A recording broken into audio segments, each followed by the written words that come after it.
আসসালামু আলাইকুম। আজকে আপনাদের সামনে ইশরাকের নামাজ নিয়ে একটু আলোচনা করব। ইশরাকের নামাজ কখন পড়তে হয়, কীভাবে পড়তে হয় এবং এর ফজিলত সম্পর্কে।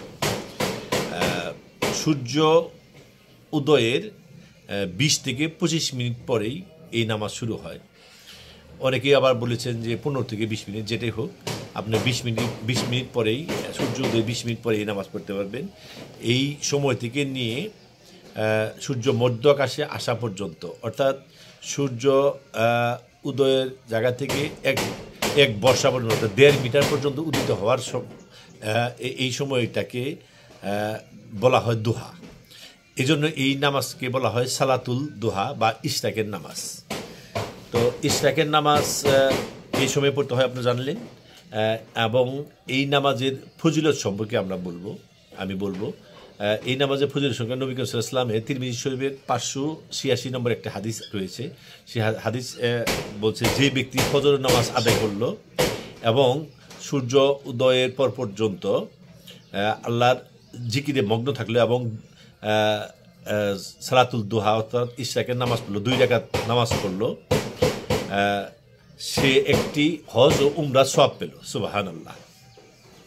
আরেকটি হাদিসে এইভাবে আসছে, আবু হুরায়রা রাদিয়াল্লাহু তাআলা বর্ণনা করেছেন, নবী করিম সাল্লাল্লাহু আলাইহি ওয়াসাল্লাম আমাকে 3টি বিষয়ে ওসিয়ত করেছেন এবং আমি মৃত্যু পর্যন্ত কখনোই এই ওসিয়তটি বরখেলাপ হতে দেব না।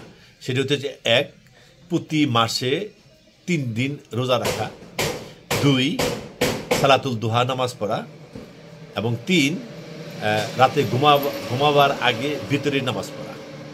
সুবহানাল্লাহ। তো আপনারা জানলেন যে এই ইশরাক নামাজের অনেক ফজিলত রয়েছে, এবং ইশরাক নামাজ কিভাবে পড়তে হবে সেইভাবে একটু ব্যাখ্যা করি। আসলে ইশরাক নামাজ পড়ার কোনো ধারাবাহিকতা, সেরকম কোনো নিয়ম কানুন নাই। আপনি 2 রাকাত করে নামাজ পড়তে পারেন, 2 রাকাত করে 4 রাকাত, 8 রাকাত, এভাবে 20 রাকাত, যে যত খুশি আপনি পড়তে পারবেন। তবে 2 রাকাত যদি নামাজ পড়েন হয়ে যাবে। 4 রাকাত 6 রাকাত পড়াটা উত্তম, তবে 2 রাকাত করে পড়তে হবে। এর প্রথমে আপনার সূরা ফাতিহার সাথে একটি করে সূরা পড়বেন, দ্বিতীয় রাকাতে সেই সূরা ফাতিহার সাথে আরেকটি করে সূরা পড়বেন, এবং বৈঠকে দিয়ে আত্তাহিয়াতু, দুরূদ শরীফ, দোয়া মাসুরা পড়ে সালাম ফিরাবেন। বাস, আমরা নর্মালি 2 রাকাত নামাজ যেভাবে পড়ি ঠিক ওইভাবে পড়বেন। এখানে যে কোনো সূরা বা লম্বা সূরা দিয়েও আপনি নামাজ পড়তে পারবেন। এখানে ধারাবাহিকতার এরকম কোনো বিধিনিষেধ বা কোনো আপনার নাই। তো আসুন আমরা এই মূল্যবান একটি নামাজ, সকালবেলা ফজরের নামাজের পরে কিছু জিকির আজগার করে, কিছু মাসনুন সবক আদি করে আমরা যদি ইশার নামাজ পড়ে আমাদের কর্মক্ষেত্রে চলে আসি, আল্লাহ সুবহানাল্লাহ আমাদের সমস্ত কর্মের মধ্যে বরকত দান করবেন এবং অসংখ্য সওয়াব আমাদেরকে দিবেন, এবং একটি হজ উমরা সওয়াব আমাদের দান করবেন। সো আসুন আমরা প্রতিদিনই আমরা ইশরাকের নামাজটা পড়ি।